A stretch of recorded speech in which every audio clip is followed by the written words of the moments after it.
여러분 안녕하십니까? 잡학사전 진행의 기다인입니다. 오늘은 이도하, 김수연 아나운서와 함께합니다. 안녕하세요. 안녕하세요. 시청자 여러분, 혹시 오늘 하루 시작하시면서 새롭게 알게 된 사실 있으신가요? 우리는 매일 새로운 정보를 만나지만 정작 내 삶에 피가 되고 살이 되는 진짜 정보는 타이밍을 놓쳐 지나쳐 버릴 때가 많습니다. 아, 그때 그거 알아둘 걸 하고 무릎치는 일, 이제 그만하셔도 좋습니다. 오늘 하루를 더 풍성하게 만들어줄 지식부터 당장 내 생활에 도움되는 쏠쏠한 정보까지 여러분의 일상에 든든한 백과사전이 되어드리겠습니다. 알매 즐거움이 가득한 시간, 잡학사전 지금 출발합니다. 먼저 주요 뉴스 요약해드리는 잡뉴스 헤드라인 시간입니다. 첫 번째 소식입니다. 정부가 무기체계의 핵심 부품인 국방반도체의 자립적인 생태계 조성에 본격적으로 나섭니다. 과학기술정보통신부와 산업통상부, 방위사업청은 오늘 제11회 과학기술관계장관회의를 열었습니다. 이 자리에서 국방반도체, 국산화 및 산업 생태계 조선 전략을 심의했습니다. 최근 주요 국가들은 반도체를 핵심 안보 자산으로 보고 자국 산업을 강력히 보호하고 있습니다. 하지만 우리나라는 국방반도체 분야의 핵심 기술과 수급 기반이 상대적으로 취약한 상황이었습니다. 이에 따라 정부는 정부의 안정적인 수요를 바탕으로 국방반도체 개발을 빠르게 추진하기로 했습니다. 신뢰성 시험과 실증을 거쳐 실제 무기 체계에 적용하는 것을 의무화할 계획입니다. 또한 기존 공공과 민간의 반도체 공장 시설을 활용해 생산 기반을 다집니다. 민관이 합작하는 상생팹을 구축해 제조와 양산 연구 개발도 적극적으로 지원합니다. 이용철 방위사업총장은 우수한 첨단 반도체 역량을 국방에 신속히 접목하겠다고 밝혔습니다. 이어 설계부터 생산까지 전 주기에 걸친 자립적인 생태계를 구축해 K방산의 도약을 이끌겠다고 강조했습니다. 다음 소식입니다. 올해 2분기 우리 경제가 견조한 성장 모멘텀을 이어간 것으로 나타났습니다. 재정경제부는 오늘 발표된 2분기 국내 총생산, 즉 GDP 속보치를 바탕으로 우리 경제가 강한 회복세를 보이고 있다고 평가했습니다. 한국은행에 따르면 2분기 실질 GDP는 전분기 대비 0.6% 성장했습니다. 1분기에 이어 2개 분기 연속 플러스 성장입니다. 특히 상반기 전체로는 지난해 같은 기간보다 3.8% 성장했습니다. 이는 2021년 하반기 이후 4년 6개월 만에 가장 높은 수치입니다. 국민들의 실질적인 구매력을 보여주는 국내 총소득, GDI의 성장세는 더 눈에 띕니다. 반도체 가격 상승 등에 힘입어 2분기 실질 GDI는 15.6%나 급증했습니다. 이는 1988년 이후 38년 3개월 만에 최고치입니다. 수출은 반도체 호조와 외국인 관광객 유입에 힘입어 1.4% 늘었습니다. 민간 소비 역시 정부 정책 효과 등으로 0.4% 증가하며 내수를 뒷받침했습니다. 재정경제부는 이 같은 호조에 따라 연간 3% 성장과 1인당 국민소득 4만 달러 달성 가능성이 커졌다고 분석했습니다. 다만 중동전쟁의 긴장 고조로 인한 국제 유가 재상승과 미국 관세 등은 여전한 경제 하방 위험 요소로 꼽혔습니다. 마지막 소식입니다. 정부가 소상공인의 결제 수수료 부담을 덜어주기 위해 새로운 디지털 결제 시스템을 도입합니다. 과기정통부와 한국인터넷진흥원은 어제 예금 토큰 기반 결제 인프라 확대 사업 합동 발대식을 개최했습니다. 이번 사업에는 총 96억 원이 투입됩니다. 금융결제원이 주관하며 9개 시중은행 등이 참여하는 민간 컨소시엄 방식으로 진행됩니다. 가장 큰 특징은 별도의 새로운 단말기가 필요 없다는 점입니다. 기존 결제 인프라와 한국은행의 디지털 화폐 시스템인 프로젝트 한강을 그대로 연계합니다. 이용자는 은행의 예금 토큰 전자지갑 앱을 통해 손쉽게 결제할 수 있습니다. 실물카드 도입도 함께 검토 중입니다. 가맹점 역시 기존 단말기 교체 없이 예금 토큰을 결제받을 수 있습니다. 이 시스템이 정착되며 결제와 정산 속도가 빨라집니다. 특히 영세 가맹점의 수수료율이 낮아져 소상공인들의 실질적인 부담이 크게 줄어들 것으로 기대됩니다. 정부는 앞으로 이 기술을 업무 추진비 등 공공재정 분야로 넓혀 국고금의 투명한 관리와 부정 사용 방지에도 활용할 계획입니다. 지금까지 잡뉴스 헤드라인 전해드렸는데요. 이번에는 실제 작업 현장으로 가보겠습니다. 다양한 직업을 직접 만나보고 그 속에서 일하는 사람들의 이야기를 들어보는 현장 속으로 시간입니다. 이도아 아나운서가 전해드립니다. 네. 오늘 현장 속으로 해서 집중 조명해 볼 곳은 극한 기후시대 속에서 대도시의 소리 없는 방패가 되어주고 있는 현장입니다. 최근 들어 한여름 기습폭우나 예측할 수 없는 집중호우 뉴스를 접할 때마다 불안하셨을 텐데요. 우리가 지상에서 평온한 일상을 보내는 바로 이 순간에도 보이지 않는 지하 40m 아래 어둠 속에서 거대한 물줄기와 사투를 벌이는 이들이 있습니다. 대도시의 심장을 지키는 최후의 방어선, 오늘 만나볼 직업은 바로 대도심 지하방수로 스마트 관제사입니다. 일반적인 도심 하수관로가 감당할 수 있는 양의 한계치는 95mm입니다. 최근 하수관로의 한계치를 아득히 초과한 200mm가 넘는 폭우가 왔었는데요. 하늘에서 쏟아지는 물폭탄이 갈 곳을 잃어버리는 순간 지상은 단 10분 만에 거대한 강으로 변하고 지하철역과 지하차도는 순식간에 침수되어 인명사고로 이어집니다. 기존의 하수구와 배수 펌프장을 늘리는 것만으로는 이 기후위기 시대의 물폭격을 더 이상 막을 수 없다는 뜻이기도 합니다. 그래서 탄생한 것이 바로 이 대도심 지하 방수로입니다. 일반 빌딩의 10층 깊이인 지하 40m 밑에 지어진 직경 10m짜리 거대한 지하 고속도로인데요. 지상으로 가득 차오르는 빗물을 수직 유입구를 통해 다이렉트로 빨아들여 임시로 저장한 뒤 인근 큰 하천으로 안전하게 빼내는 방제시설입니다. 실제로 국내 최초로 완공된 신월 대도심 터널의 경우 완공 이후 주변 상습 침수 구역의 피해를 제로로 묶어내며 그 가공할 방어력을 증명해 보였습니다. 하지만 이 거대한 지하수로도 스스로 움직이지는 않는데요. 이 심장부를 통제하는 치수 관제사들이 존재하기에 가능한 일입니다. 그렇다면 스마트 치수 관제사들은 이곳에서 구체적으로 어떤 업무를 수행할까요? 크게 세 가지로 나뉩니다. 첫째는 초정밀 선제 예측입니다. 기상 레이더와 도심 곳곳의 하천 센서 데이터를 초단위로 분석해 비구름이 도달하기 전 수위 공간을 미리 확보합니다. 둘째는 가장 긴박한 순간인 대형 수문 제어입니다. 지상 침수가 일어나기 직전에 골든타임을 포착해 수억 톤의 물을 터널로 받아들이고 차단하는 판단을 내립니다.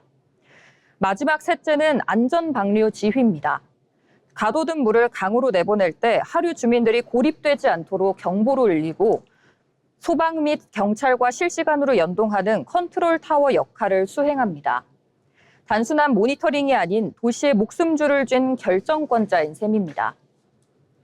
최근의 관제 시스템은 과거처럼 사람이 눈으로 보고 수동으로 밸브를 열던 시대는 넘었습니다.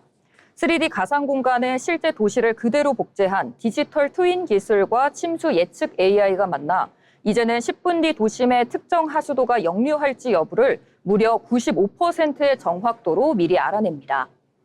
현대의 관제사들은 거친 육체 노동이 아닌 빅데이터를 정교하게 요리하고 가상 침수 예측 시나리오를 설계하는 고도의 데이터 전문가이자 IT 방제 기술 엔지니어의 영역으로 완벽히 거듭나고 있습니다.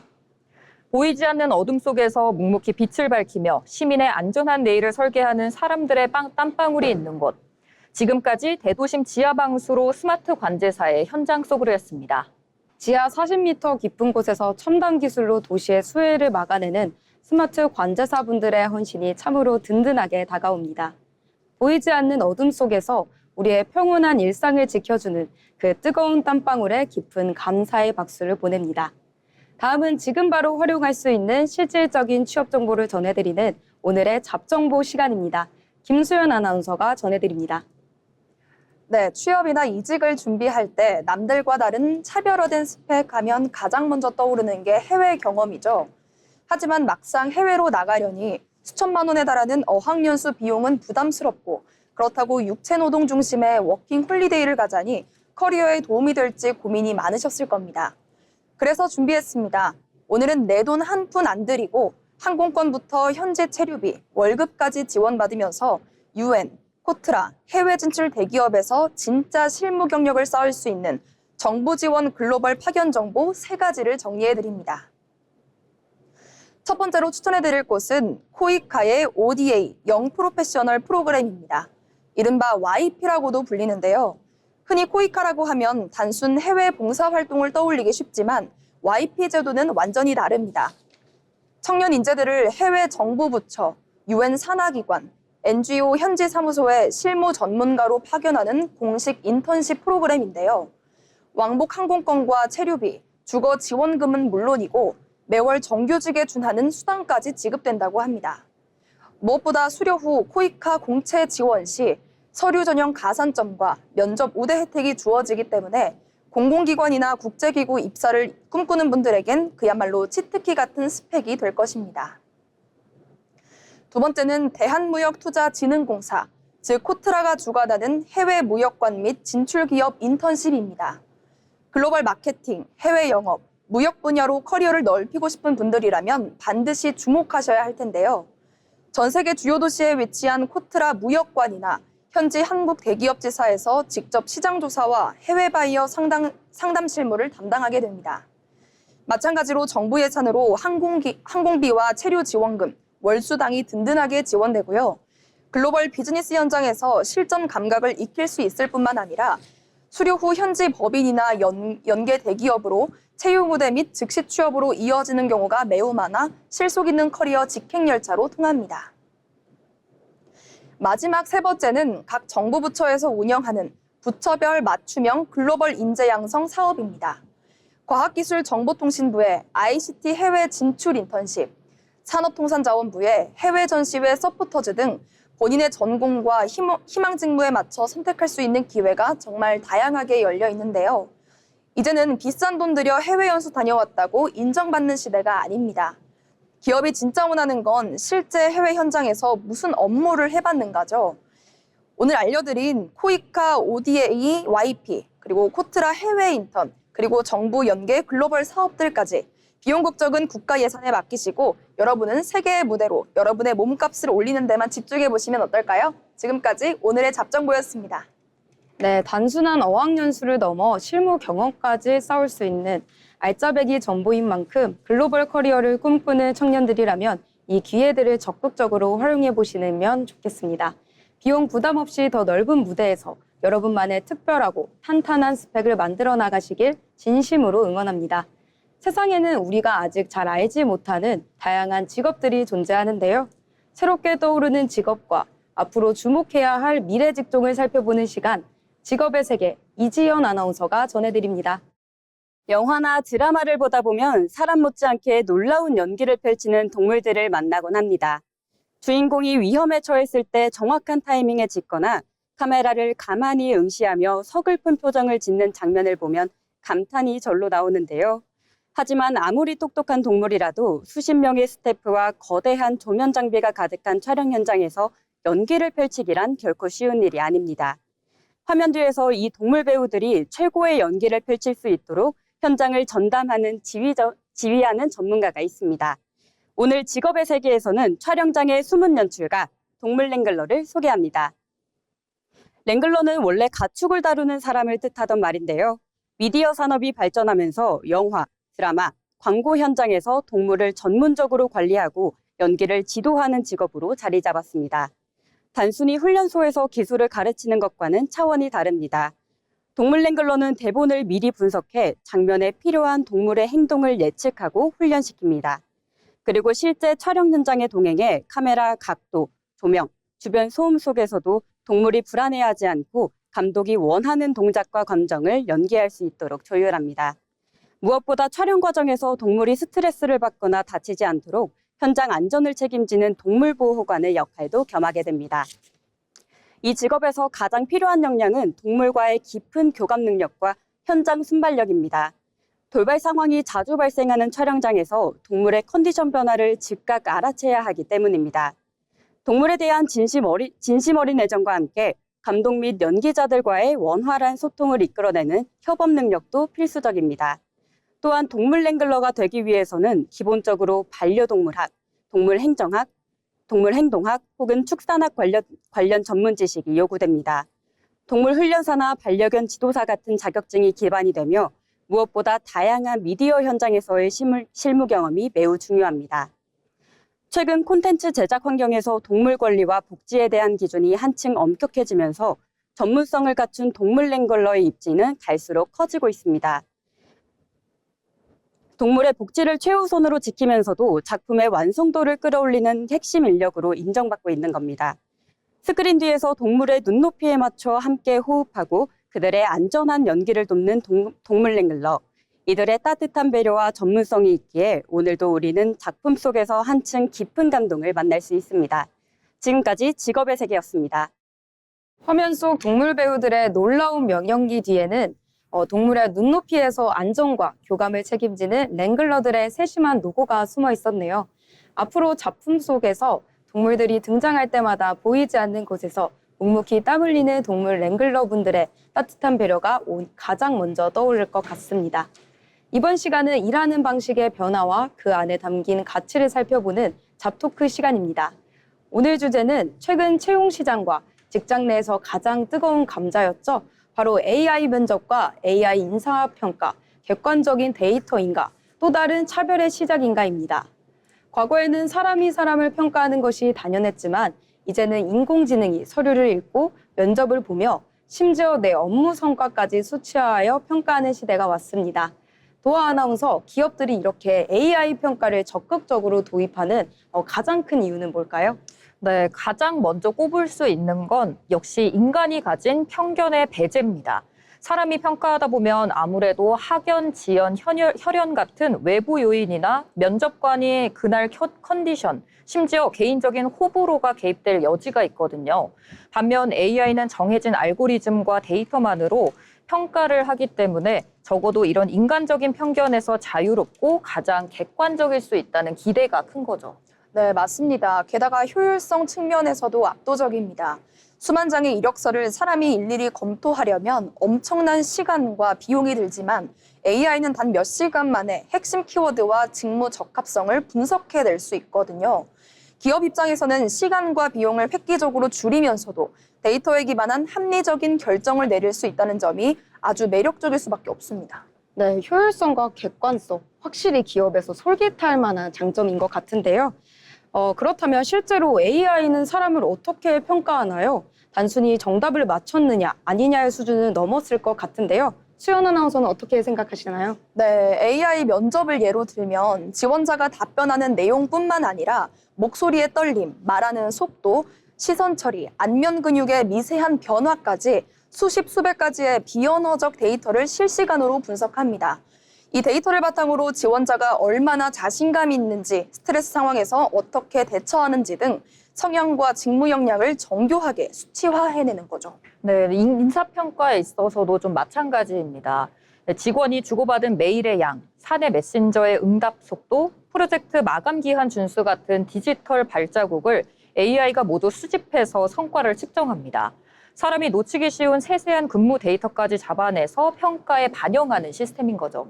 네, 듣고 보니 정말 꼼꼼하고 과학적이라는 생각이 드는데요. 하지만 일각에서는 AI 평가가 오히려 새로운 형태의 차별을 낳을 수 있다고 하네요.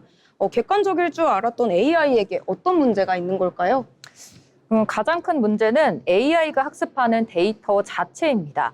AI는 과거의 데이터를 먹고 자라거든요. 예를 들어 과거의 특정 성별이나 특정 대학 출신이 고성과자로 많이 꼽혔던 기업의 편향된 데이터를 AI가 학습하게 되면 AI는 이런 조건을 갖춘 사람이 우수한 인재구나라고 잘못된 패턴을 정답처럼 일반화해버릴 수 있습니다. 네, 실제로 미국의 한 글로벌 IT 기업이 AI 채용 시스템을 개발했다가 폐기한 사례가 아주 유명하죠. 과거 10년치 이력서를 학습시켰더니 AI가 여성 지원자에게 지속적으로 감점을 주는 현상이 발견된 겁니다.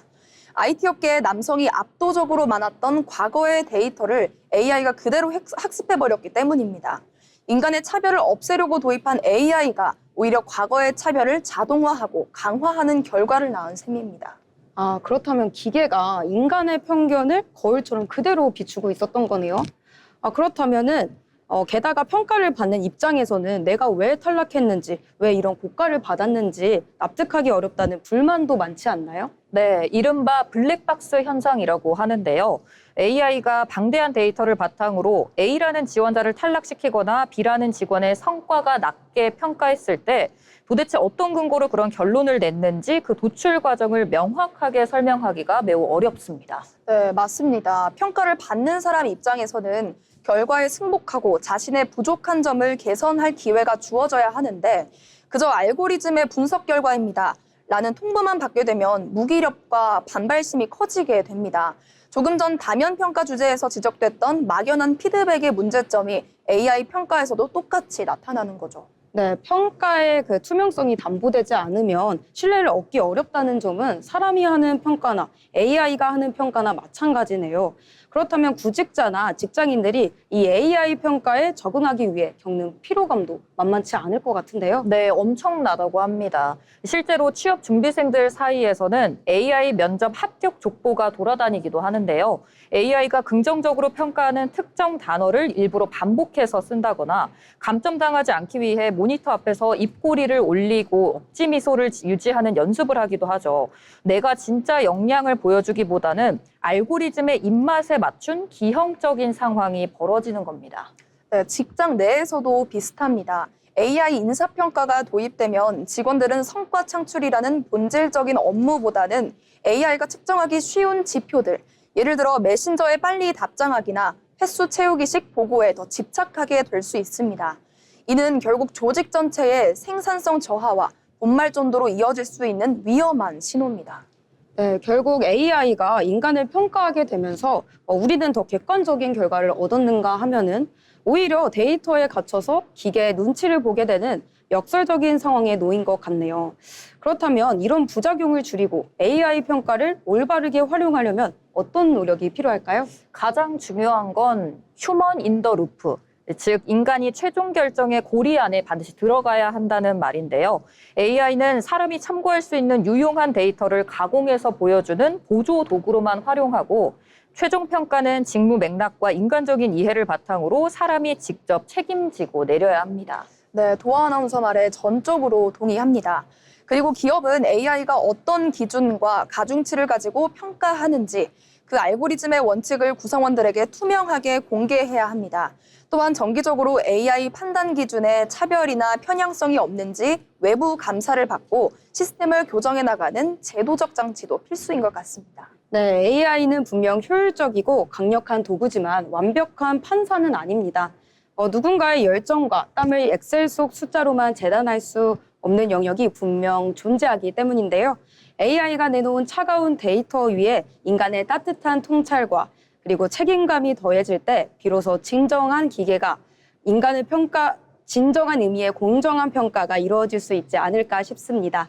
또한 기계가 인간을 평가하는 시대, 결국 중요한 건 데이터를 다루는 우리 인간의 성숙도라는 점을 짚어보면서 오늘 잡토크는 여기서 마칩니다.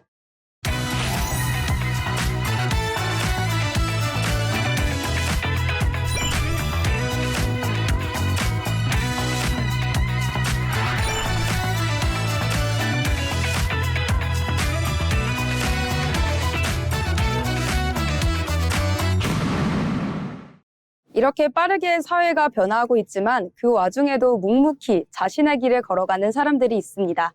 평범하지만 특별한 일하는 사람의 인생 이야기, 자빈 스토리를 엄채영 아나운서가 전해드립니다.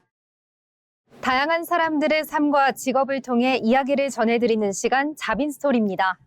오늘날 기업은 좋은 제품을 만드는 것을 넘어 사회적 책임까지 중요하게 생각하는 시대가 왔는데요.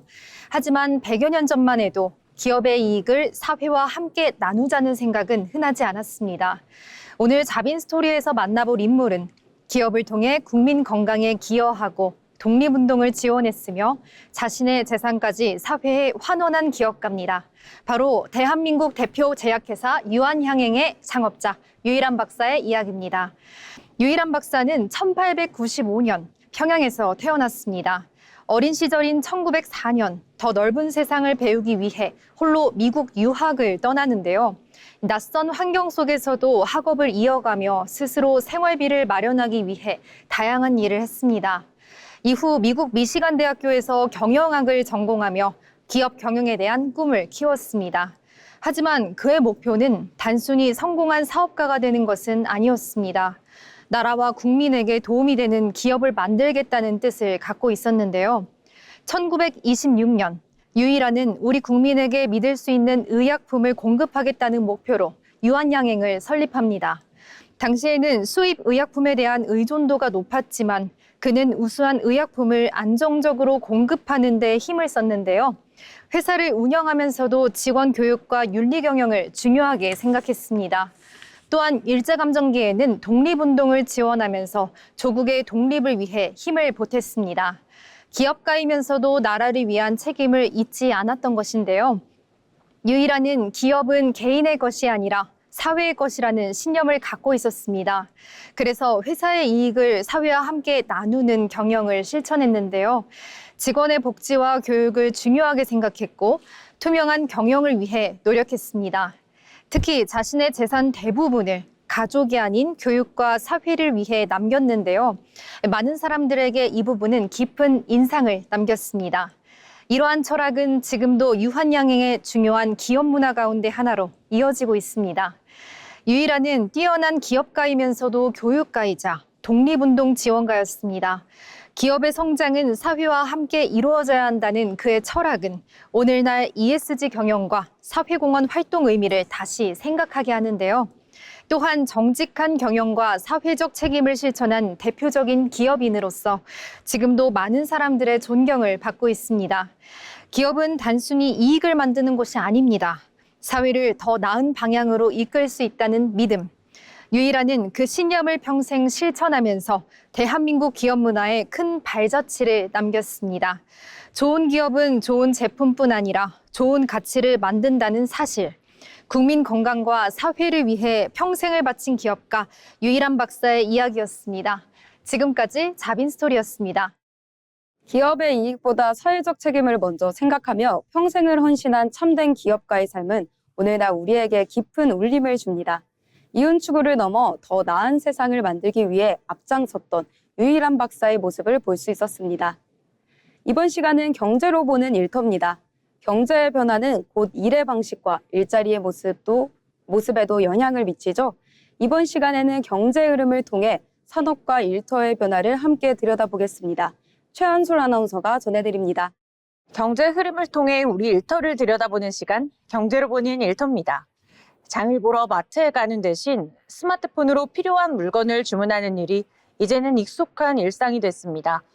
특히 최근에는 음식 배달을 넘어 생필품과 식료품까지 1시간 안팎으로 받아볼 수 있는 퀵커머스 서비스가 빠르게 확산되고 있는데요. 소비자들이 더 빠르고 편리한 배송을 원하면서 유통업계의 경쟁도 한층 치열해지고 있습니다. 오늘은 퀵커머스가 어떻게 새로운 산업으로 성장하고 있는지, 그리고 이 변화가 일터를 어떻게 바꾸고 있는지 살펴보겠습니다. 퀵커머스가 성장한 가장 큰 이유는 소비 방식이 달라졌기 때문입니다. 예전에는 필요한 물건을 미리 계획해 장을 보는 경우가 많았다면 이제는 필요한 순간 바로 주문하는 소비가 늘고 있는데요. 맞벌이 가구와 1인 가구가 증가하면서 시간을 절약하려는 수요도 함께 커졌습니다. 여기에 모바일 주문 시스템과 위치 정보 기술, 배송 플랫폼이 빠르게 발전하면서 주문부터 배송까지 걸리는 시간은 크게 단축됐습니다. 기업들도 이러한 변화에 맞춰 소비자와 가까운 도심 곳곳에 소규모 물류 거점인 마이크로 풀필먼트 센터, 즉 MFC를 구축하고 있습니다. 주문이 들어오면 가까운 거점에서 바로 상품을 출고해 배송 시간을 줄이는 것이 퀵커머스 경쟁력의 핵심이 되고 있습니다. 배송이 빨라질수록 산업 현장의 모습도 달라지고 있습니다. 과거에는 대형 물류센터에서 전국으로 상품을 보내는 방식이 중심이었다면 이제는 도심 곳곳의 소규모 물류 거점이 중요한 역할을 맡고 있습니다.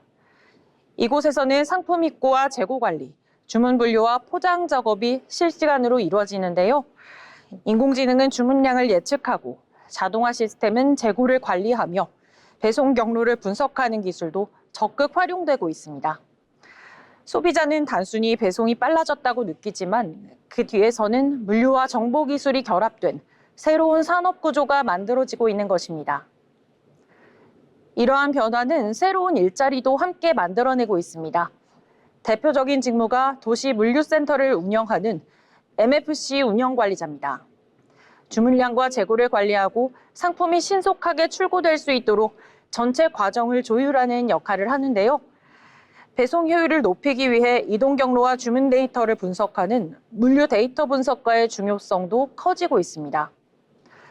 또 자동화 설비를 관리하는 엔지니어와 로봇 유지 보수 전문가, 주문 시스템을 개발하는 IT 개발자에 대한 수요도 꾸준히 늘어나고 있습니다.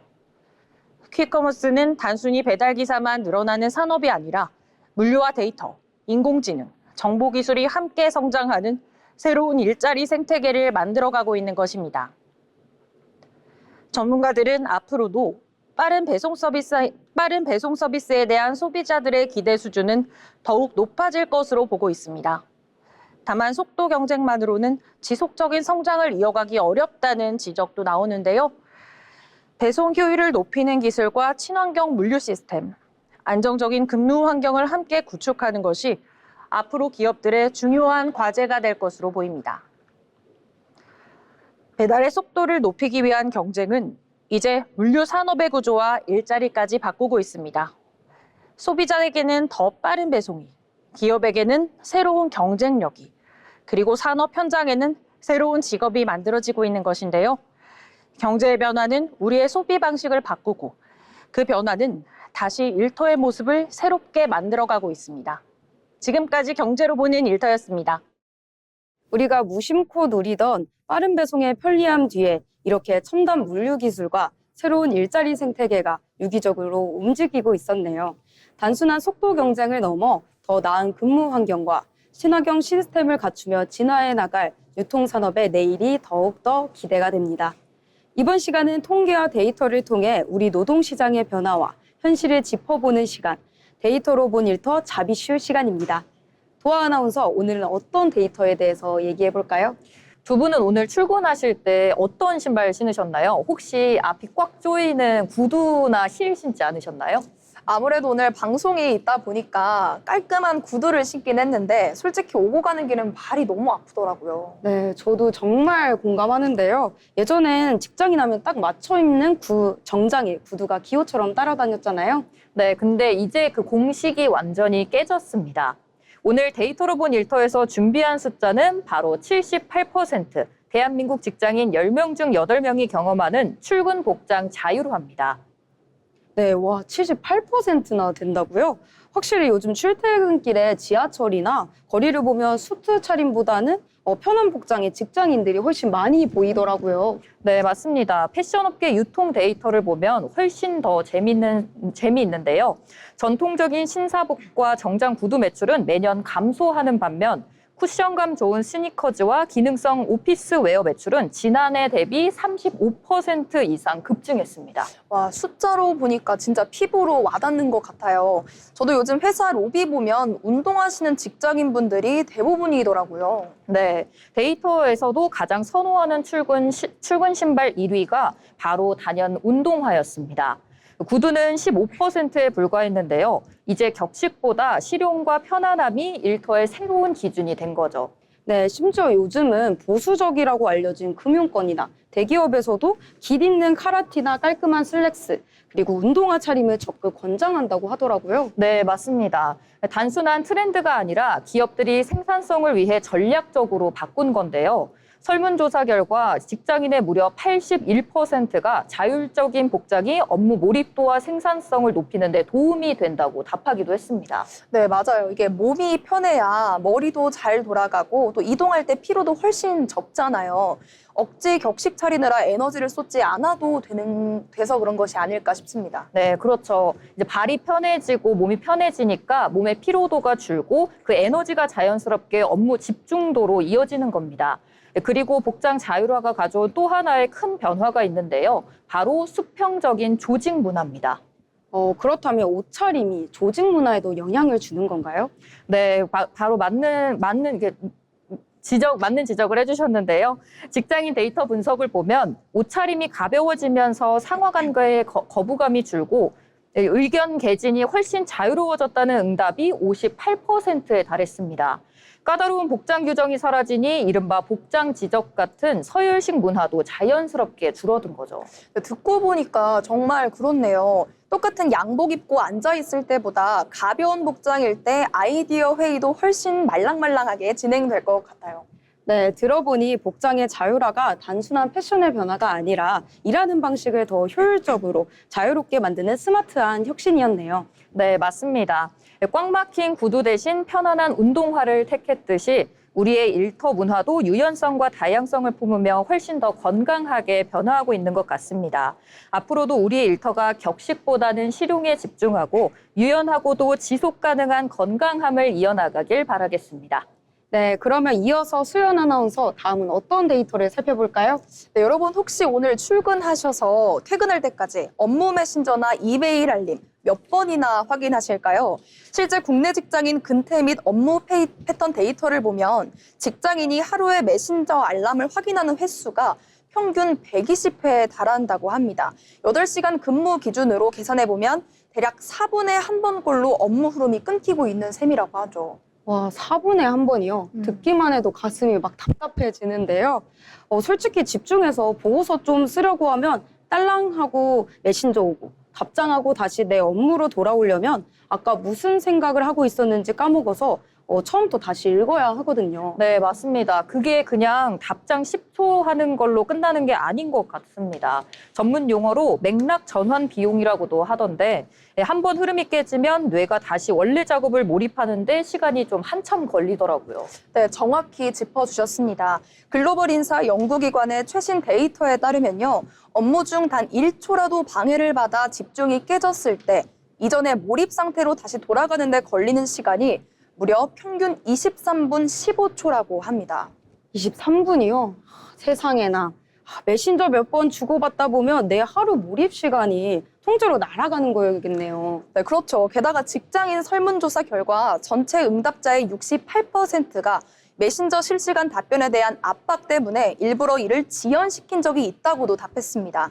내가 지금 당장 일하고 있다는 걸 보여주려고 메신저 창만 띄워놓고 정작 중요한 기획이나 분석은 뒷전으로 밀리는 현상이 데이터로 증명되고 있는 겁니다. 완전히 제 이야기 같은데요. 이제 답장이 조금만 늦어지면 업무 중에 혹시 놀고 계시나 하고 눈치가 보일까 봐 바로바로 카톡을 보는 편인데 이게 오히려 내 진짜 업무를 방해하는 독이 되고 있었던 거네요. 그렇다면 수연 아나운서, 이 알림 감옥에서 벗어나서 칼퇴근할 수 있는 데이터 기반의 치트키는 없나요? 네, 있습니다. 최근 선진 기업들 사이에서 급부상 중인 데이터 실험이 있는데요. 바로 메신저 오프라인 타임입니다. 하루 중 가장 몰입이 잘 되는 오전 2시간 동안은 아예 메신저 상태를 부재 중이나 작업 중으로 돌려놓고 일하는 건데요. 실제로 이 제도를 도입한 기업의 데이터 분석 결과를 보니 원인 모를 야근 비율이 무려 34%나 감소했고 전체 업무 생산성은 22%나 증가했다고 합니다. 그럼 억지로 이제 메신저 창을 켜두는 것보다는 아예 나 지금 2시간 동안 디버크 합니다 하고 동료들에게 선언을 해두는 거네요. 네, 개인이 혼자 하기에는 눈치가 보이겠지만 팀 단위로 오전 10시부터 12시까지는 긴급 전화 외에는 톡 금지, 이렇게 규칙을 세워놓으면 진짜 일할 맛이 날 것 같습니다. 네, 맞습니다. 결국 얼마나 빨리 메신저에 답장을 보내느냐가 일 잘하는 사람의 기준이 될 수는 없습니다. 알림음에 휘둘리는 8시간보다 단 2시간이라도 알림을 끄고 내 진짜 일에 집중하는 시간이 우리의 퇴근 시간을 앞당겨주는 진짜 열쇠입니다. 내일 아침은 출근하자마자 메신저 끄시고요. 1시간만 딱 내 업무에 몰입해 보시는 실험 바로 시작해 보시죠. 지금까지 데이터로 본 일터였습니다.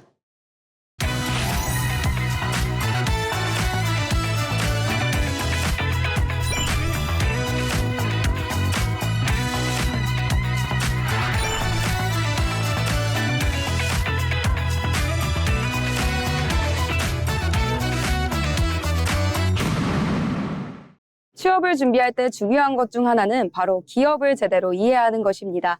기업의 특징과 산업 트렌드를 살펴보는 시간, 기업사전 진호정 아나운서가 준비했습니다. 기업을 쉽고 재미있게 알아보는 시간, 기업사전입니다. 갑자기 한쪽 팔에 힘이 빠지거나 말이 어눌해지는 증상이 나타난다면 가장 먼저 떠올려야 하는 질환이 바로 뇌졸중인데요. 이 뇌졸중은 치료가 단 몇 분만 늦어져도 후유증이 크게 달라질 수 있습니다. 오늘 소개해드릴 기업은 인공지능으로 뇌졸중 진단을 돕는 의료 AI 전문 기업 JLK입니다. 이 JLK는 지난 2014년 설립된 국내 의료 인공지능 전문 기업입니다. CT와 MRI 같은 의료 영상을 분석하는 AI를 개발해 의사가 보다 빠르고 정확하게 진단할 수 있도록 돕는 의료기기를 만들고 있는데요. 특히 뇌졸중 분야에 집중하며 국내에서 가장 많은 뇌졸중 AI 솔루션을 보유한 기업으로 평가받고 있습니다. JLK의 가장 큰 경쟁력은 하나의 AI가 아니라 뇌졸중 진료 전 과정을 지원하는 뇌졸중 전주기 토탈 솔루션입니다. 뇌혈관이 막혔는지 확인하는 JLK LVO, 뇌출혈 여부를 분석하는 JLK ICH, 혈류 상태를 분석하는 JLK CTP, 그리고 뇌경색 유형을 분류하는 JBS 01K 등 12개 이상의 AI 솔루션을 갖추고 있는데요. 환자의 CT와 MRI 영상을 40초 안팎에 분석해 의료진이 골든타임 안에 치료 방향을 결정할 수 있도록 돕습니다. 최근 JLK가 주목받는 이유는 해외 인허가 성과입니다. 대표 솔루션인 JLK LVO를 비롯해서 여러 제품이 미국 FDA 허가를 받았고 일본과 동남아 시장으로도 사업을 확대하고 있는데요. 의료 AI는 병원에서 사용할 수 있도록 각국의 인허가가 필수인 만큼 FDA 승인은 기술력과 신뢰성을 보여주는 중요한 경쟁력으로 평가됩니다. JLK는 단순히 AI 프로그램을 판매하는 것이 아니라 병원에 의료 AI 플랫폼을 공급하고 또 지속적으로 새로운 진단 솔루션을 추가하는 사업 모델을 구축하고 있습니다. 고령화로 뇌졸중 환자가 늘어나고 의료진의 업무 부담도 커지는 만큼 AI를 활용한 진단 보조 시스템의 수요도 계속 증가할 것으로 전망되는데요. 실제로 뇌경색 유형 분석 솔루션인 JBS 01K는 국내 AI 의료 영상 솔루션 가운데 처음으로 비급여 처방이 가능해지면서 상용화에도 한 걸음 더 다가섰습니다. 물론 과제도 있습니다. 의료 AI는 아무리 기술력이 뛰어나더라도 병원 도입과 보험 적용, 또 각국 인허가 절차까지 오랜 시간이 필요한 산업인데요. 또 글로벌 의료 AI 기업들과의 경쟁도 갈수록 치열해지고 있습니다. 앞으로 얼마나 많은 병원에서 실제 진료에 JLK의 AI를 활용하게 될지가 기업 성장의 중요한 변수로 꼽힙니다. AI는 이제 글을 쓰고 그림을 만드는 기술을 넘어 환자의 생명을 지키는 의료 현장으로 활용 범위를 넓혀가고 있습니다. 뇌졸중 골든타임을 지키기 위한 인공지능 기술이 의료 현장을 어떻게 바꿔나갈지, 그리고 JLK가 글로벌 의료 AI 시장에서 어떤 성과를 만들어낼지 관심이 모이고 있습니다. 지금까지 기업사전이었습니다. 네, 골든타임이 가장 중요한 뇌졸중 치료 현장에서 첨단 인공지능 기술로 환자의 생명을 지키는 JLK의 활약이 참 든든하게 다가옵니다. 세계 무대에서도 그 기술력을 인정받고 있는 만큼 앞으로 글로벌 의료 인공지능 시장을 이끌어갈 눈부신 성장을 더욱 기대해 보겠습니다.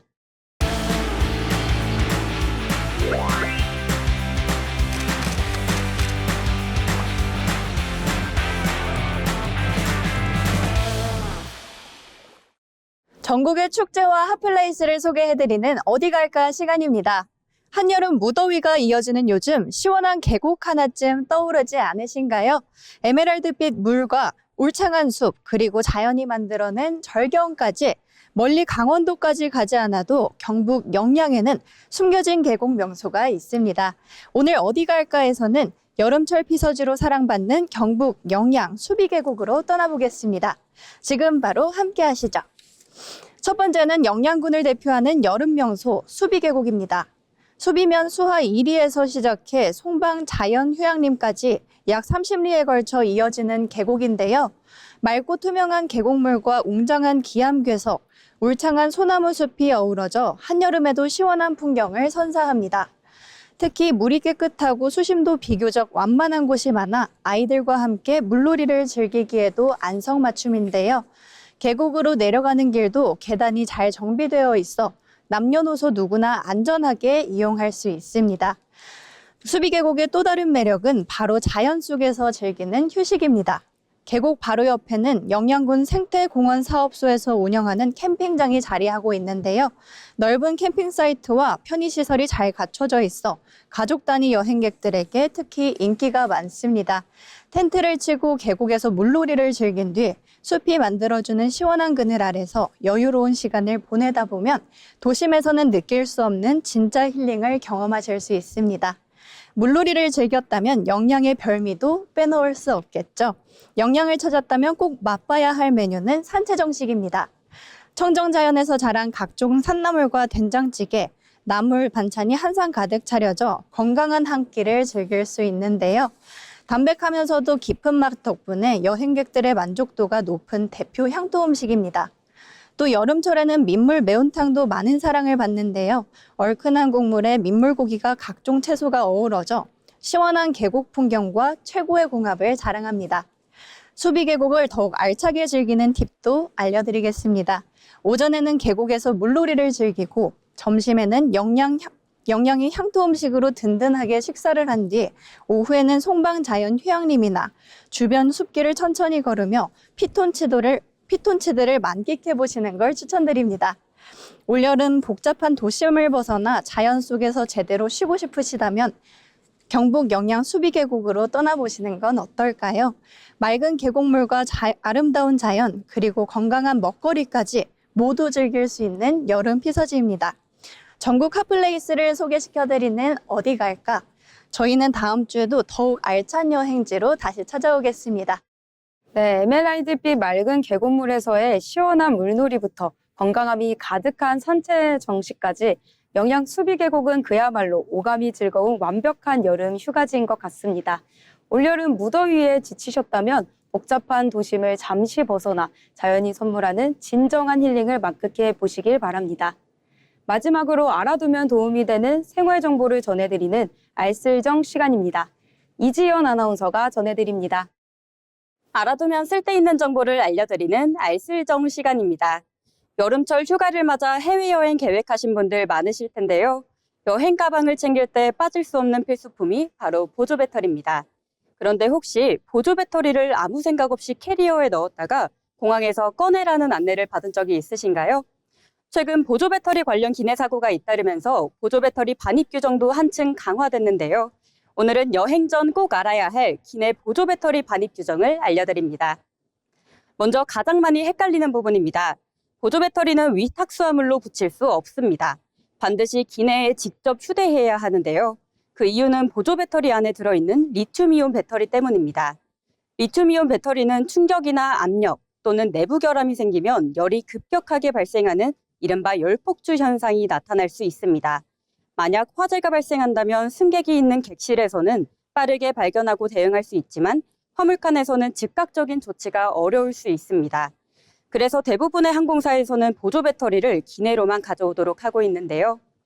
그렇다면 기내에 가져가기만 하면 될까요? 그것도 아닙니다. 최근에는 보조 배터리를 기내 선반에 보관하지 말고 몸에 지니거나 좌석 앞주머니 등에 보관하도록 안내하는 항공사가 늘고 있는데요. 혹시라도 이상이 생겼을 때 승무원이나 승객이 바로 확인할 수 있도록 하기 위해서입니다. 또 많은 항공사에서는 기내에서 보조 배터리 자체를 충전하거나 보조 배터리로 다른 기기를 충전하는 행위도 제한하고 있습니다.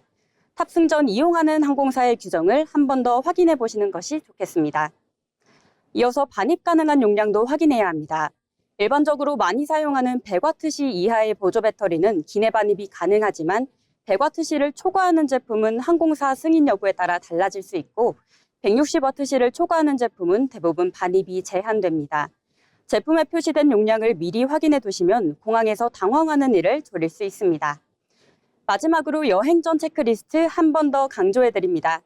첫째, 빠른 대응을 위해 보조 배터리는 위탁 수화물이 아닌 기내에 휴대하기. 둘째, 단자가 금속과 닿지 않도록 보호캡이나 파우치에 보관하기. 셋째, 제품의 용량을 미리 확인하기. 그리고 무엇보다 항공사마다 세부 규정이 다르기 때문에 탑승하는 항공사의 안내사항을 확인하는 것이 가장 중요합니다. 작은 보조 배터리 하나가 여행의 편리함은 물론 안전과도 직결될 수 있는데요. 출발 전 잠깐의 확인으로 더욱 안전하고 즐거운 여행 되시길 바랍니다. 지금까지 알아두면 쓸데있는 정보 알쓸정이었습니다. 네, 무심코 캐리어에 챙겨넣은 보조 배터리가 자칫 항공기 내 큰 사고로 이어질 수 있는 만큼 안전을 위한 올바른 기내 휴대 규정을 숙지하는 것이 무엇보다 중요하겠습니다. 다가오는 휴가철에 여행 가방 꾸르실 때 오늘 짚어드린 체크리스트를 꼭 기억하셔서 당황하는 일 없이 안전하고 즐거운 여행 다녀오시길 바랍니다. 오늘 잡학사전에서 준비한 이야기는 여기까지입니다. 가끔은 아주 작은 정보 하나가 호황 막혔던 고민을 풀어주기도 하고 뜻밖의 순간에 나를 돕는 든든한 무기가 되기도 하는데요. 오늘 전해드린 알찬 지식들이 여러분의 바쁜 일상 속에서 작지만 확실한 보탬이 되었기를 진심으로 바랍니다.